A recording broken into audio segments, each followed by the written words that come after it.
All right, I'm running this one a little special. This is a shout out to a good friend of mine. We're doing a little geometry, line and angle relationships. And what we're mainly concentrating on is the supplementary angle concept. So what I want you to see is this concept of a straight line. This is representing two angles. This is angle number 1 and this is angle number 2. And when we add these angles together, in other words, when we fit the two angles together, they form a nice straight line. What does that mean? That means they're referred to as supplementary angles. That means when I add the two angle measures, they will always add up to equal 180 degrees because that is the measurement of a straight angle, okay?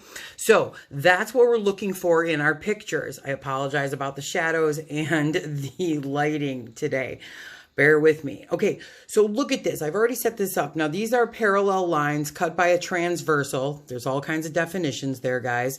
But what I want you to see is that this angle measurement, yeah, it's 4x degrees, it's this big, and then this little tiny angle over here is 1x degrees. But the rule I know is, let's look at this. That's a straight line, right?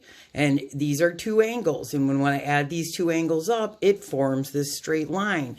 Therefore, they are supplementary, and when I add the two of them, they have to equal 180 degrees. So that's good news. So what that means is I'm going to take these two angle measures, which we know as 4x plus, and since it's an x with nothing in front of it, the coefficient really is a 1, right? So that's the same as saying 4x plus 1x. What does that equal? Well, these are supplementary angles, so therefore they equal 180 degrees, right?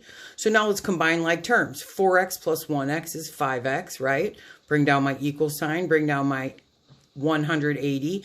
Last step to simplify, right? I want to do inverse operation. So instead of multiplication, I'm going to divide. And what I do to one side of my equation, I'm going to do to the other, right?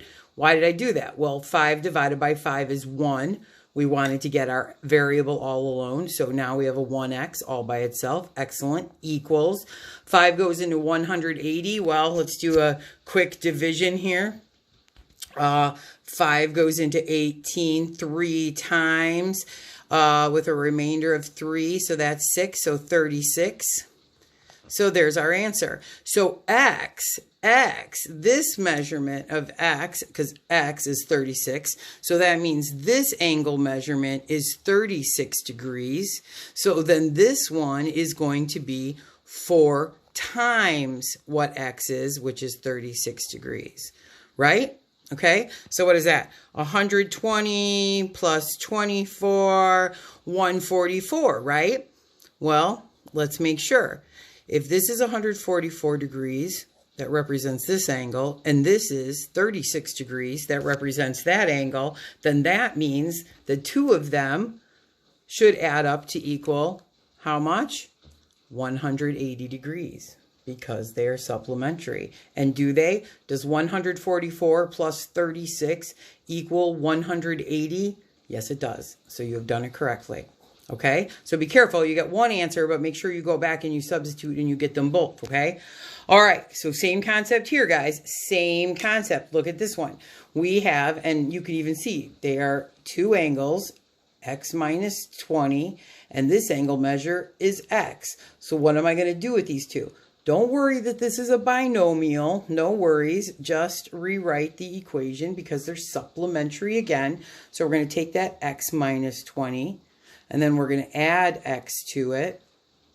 And that's going to equal what? Well, the sum is supplementary. So when I add them together, it's going to equal 180 degrees, right?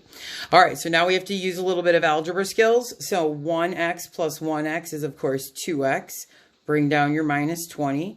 Bring down your equals and bring down your 180 because we didn't do anything with it. Now we're going to do a little inverse operation, okay? What we're trying to do is isolate our variable. That's always our goal. All right, we want to get it all by itself. So the first thing we're going to get rid of is this minus 20. We're going to use the opposite of subtraction, and we know that's addition. What I do to one side of my equation, I have to go over and do to the other, right? All right, beautiful. So that means my 2x didn't do anything with it. Bring it down. My negative 20 plus 20, well, that equals one big fat 0, so that's gone. Equals comes down, and 180 plus 20 is 200. Nice. We got some nice, pretty even numbers here. So now, last step, x is not alone, so we got to divide out that 2 as our last step. What I do to one side, I do to the other. 2 divided by 2 is 1. My x comes down. Beautiful. It's by itself. Bring down the equals, and 200 divided by 2, 100. Nice. Well, that's what x is, though, right? X, that doesn't tell us everything, so we go back up here. So that means that this angle measure is 100. And then, obviously, if this is 100, and the two of them have to equal 180, then 100 minus 20 is, of course, my 80. And when I take my 80 plus my 100, I get my 180.